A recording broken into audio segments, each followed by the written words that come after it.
Bueno, buenas noches. Continuamos.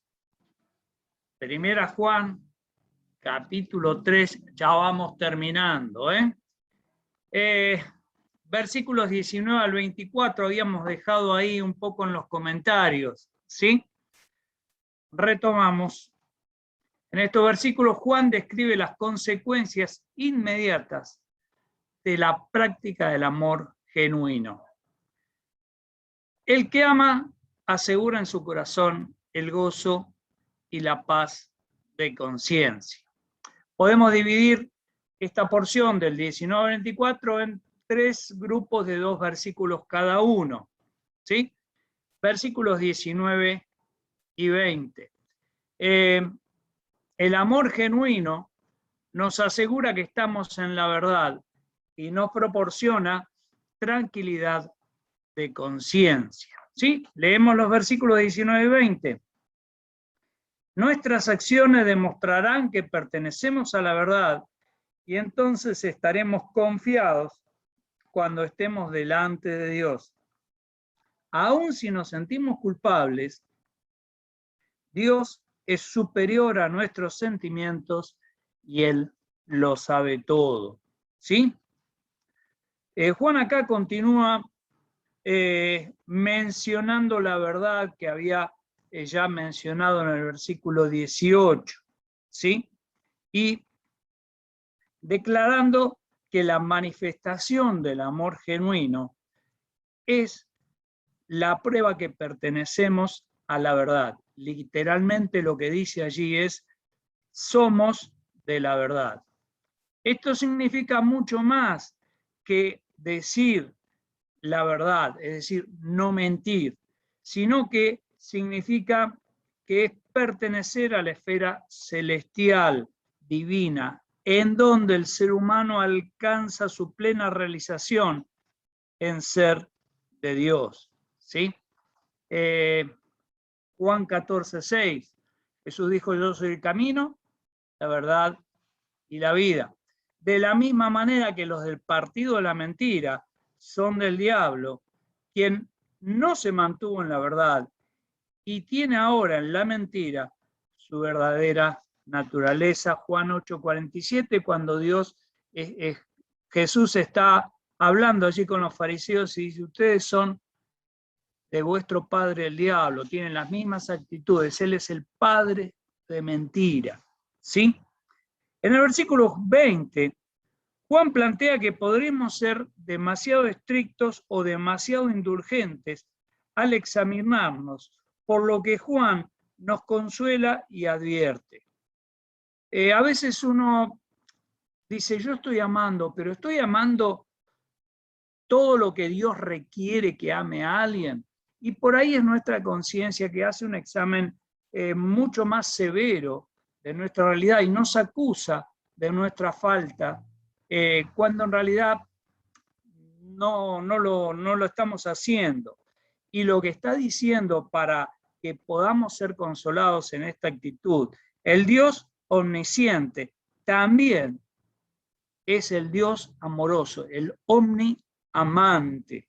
¿Sí? Juan se dirige al hermano de conciencia escrupulosa y le dice que aunque su corazón lo acuse de algún pecado, puesto que tienes verdadero amor y reconoces tu falta, puedes estar tranquilo en ese juicio ante el tribunal de la conciencia, donde tu corazón oficia de fiscal y Dios hace de juez, que es un juez benigno, y Cristo es nuestro abogado.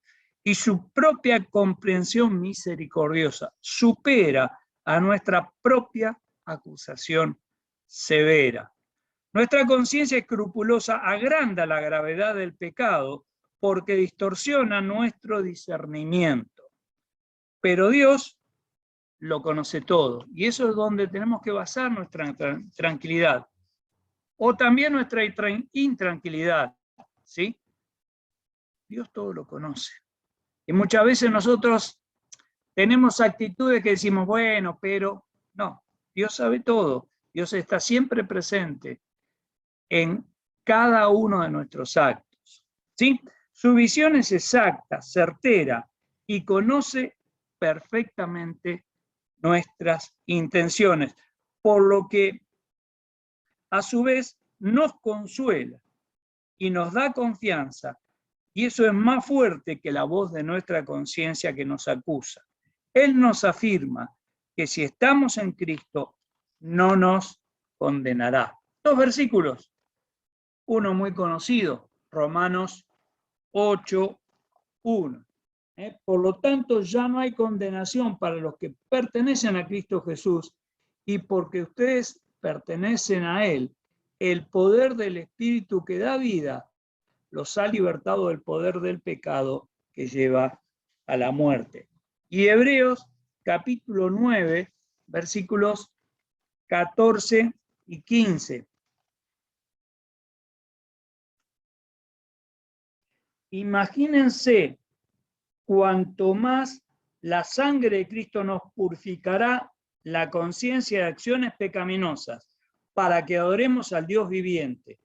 Pues por el poder del Espíritu Eterno, Cristo se ofreció a sí mismo a Dios como sacrificio perfecto por nuestros pecados. Por eso, Él es el mediador de un nuevo pacto entre Dios y la gente, para que todos los que son llamados puedan recibir la herencia eterna que Dios les ha prometido. Pues Cristo murió para libertarlos del castigo por los pecados que habían cometido bajo ese primer pacto. ¿Sí? Seguimos entonces con los versículos del 21 y 22. ¿Sí?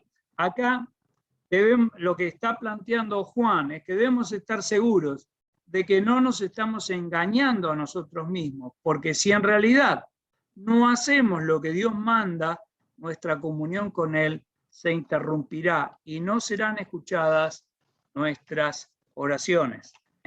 Leemos los versículos 21 y 22. Queridos amigos, si no nos sentimos culpables, podemos acercarnos a Dios con plena confianza y recibiremos de Él todo lo que le pidamos, porque lo obedecemos y hacemos las cosas que le agradan. ¿Sí? Bueno, pero como dijimos antes, puede ser que de un análisis estricto de nuestra conciencia nos consideremos faltos, y ahí está donde Dios apoya con su juicio certero este pensamiento que surge y nos puede traer intranquilidad en cuanto a nuestra conciencia que nos acusa, pero también puede ser esta otra situación.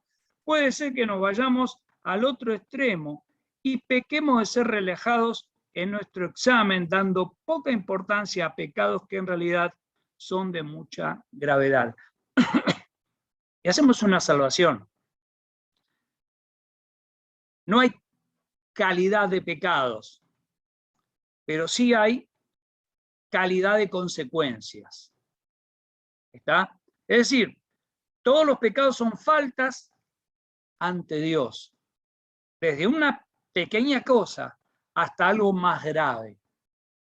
Pero la gran diferencia, ahí es Dios que pone una categoría, por cuanto todos pecaron, todos desobedecieron, no todos matamos a alguien, pero hemos pecado. Ahora bien, lo que tenemos que tener cuidado, porque allí es donde está la importancia, es que las consecuencias que generan nuestros pecados pueden ser más graves o menos graves. Todos son pecados, todos son faltas. Las consecuencias es donde hablamos que hay diferente calidad o cualidad producto de las consecuencias que acarrean nuestros pecados o nuestros actos de desobediencia. A este que tiene un juicio bastante suave sobre su forma de actuar, Juan le dice que debe estar seguro de que cumple habitualmente la voluntad de Dios. De lo contrario, no podrá acercarse con plena confianza al trono de la gracia. Juan no quiere intimidar a ningún creyente y eso es importante tenerlo. Él no quiere intimidar a ningún creyente genuino, sino que solo desea despertar la conciencia del que comienza a ser demasiado indulgente consigo mismo, quitando importancia a sus acciones ofensivas. Para ver si la conciencia tiene algo que reprocharnos, debemos examinarnos a la luz de la palabra de Dios. La conciencia es una primera regla de autoexamen, pero tengamos cuidado, que la conciencia puede perder su rumbo. La podemos opacar, la podemos cauterizar. Ahora, cuando la conciencia se convierte en un juez certero, cuando está alineada con la palabra de Dios, es como, y perdónenme el ejemplo, cuando tenemos un arma, si queremos dar en el blanco, tenemos que alinear dos puntos que están presentes en el cañón del arma, que nos indican la dirección correcta del disparo. Si nosotros alineamos uno solo, no vamos a acertar, ¿sí? Bueno, también acá la conciencia, alineada con la palabra de Dios, es un juez seguro. La conciencia sola, a veces hay que dudar en cuanto a esto, ¿sí?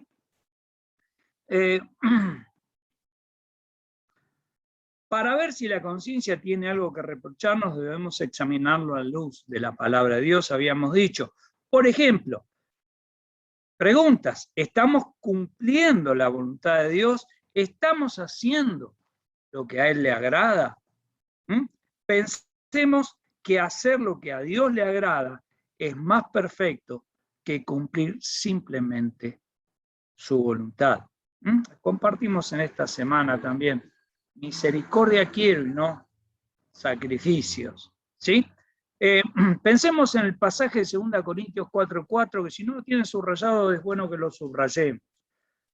Dice Pablo, tengo la conciencia limpia, pero eso no demuestre que yo tenga razón o que yo sea justo. Es el Señor mismo quien me evaluará y tomará la decisión. Y como dijimos, el juicio de Dios es veraz, es de acuerdo a la verdad, porque no solamente juzga los actos, sino las intenciones que hay detrás de los actos. Entonces, pensemos en esto, en este versículo, ya que si nuestra conciencia no nos acusa, el que nos juzgará es Dios, quien todo lo sabe y todo lo conoce. Además, si hacemos la voluntad de Dios, tendremos la seguridad completa de que la conciencia no tiene modo de acusarnos y por lo que tendremos la plena seguridad y libertad y confianza para acercarnos a Dios y obtener de nuestro Padre lo que le pidamos. ¿Sí? Vemos Hebreos 4:16. Así que acerquémonos con toda confianza al trono de la gracia de nuestro Dios, y allí recibiremos su misericordia y encontraremos la gracia que nos ayudará cuando más la necesitamos. ¿Sí? Un pensamiento de John Stott, él dice, la obediencia es la condición indispensable, pero no la causa meritoria de una oración respondida. Muchas veces nosotros pensamos que si le pedimos a Dios, ya lo tenemos, ¿sí? Y no, la obediencia es la causa, pero no lo que obliga a Dios a entregarnos la respuesta de lo que pedimos. Algo de esto vamos a estar hablando el domingo.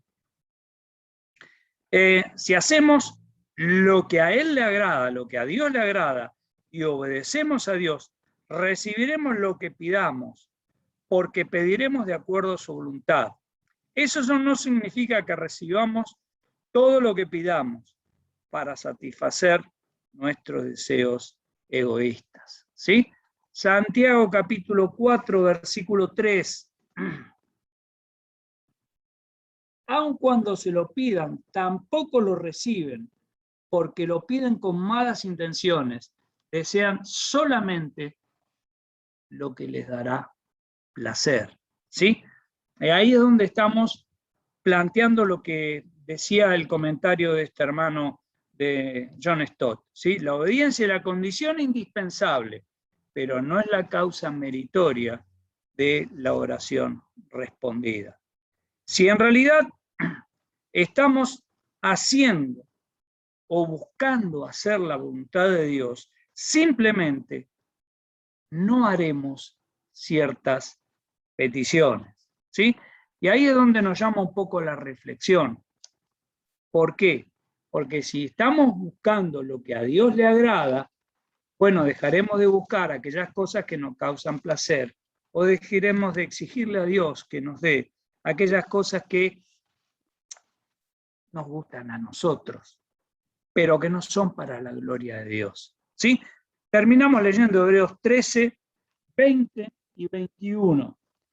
Y ahora que el Dios de paz, quien levantó de entre los muertos a nuestro Señor Jesús, el gran pastor de las ovejas, y que ratificó un pacto eterno con su sangre, los capacite con todo lo que necesiten para hacer su voluntad. Que Él, que Dios, produzca en ustedes, mediante el poder de Jesucristo, todo lo bueno que a Él, que a Dios le agrada. A Él, a Dios, sea toda la gloria por siempre y para siempre. Amén. Bueno, nos quedan los últimos dos versículos, ¿sí? 23 y 24, en el próximo capítulo en este mismo canal. Hermanos, que el Señor nos bendiga. Oramos y nos despedimos. Nuestro Dios, te damos gracias por tu palabra, gracias porque tu amor nos incluye. Gracias porque tu amor también nos provoca y nos exige que obremos tal como tú estarías obrando, que podamos transmitir tu misericordia y amor a aquellos que nos rodean. Ayúdanos, Señor, a vivir de acuerdo a tu voluntad y como leímos ahí en Hebreos, que sea tu Santo Espíritu, sea Cristo, que esté obrando en nosotros y nos capacite para hacer todo lo que a ti te agrada, oh Dios. Ayúdanos, Señor, a poder llevar gloria a tu nombre, que tu nombre sea glorificado a través de nuestro obrar y actuar. En el nombre del Señor Jesús pedimos que nos guardes en lo que resta de la semana. Amén, Señor.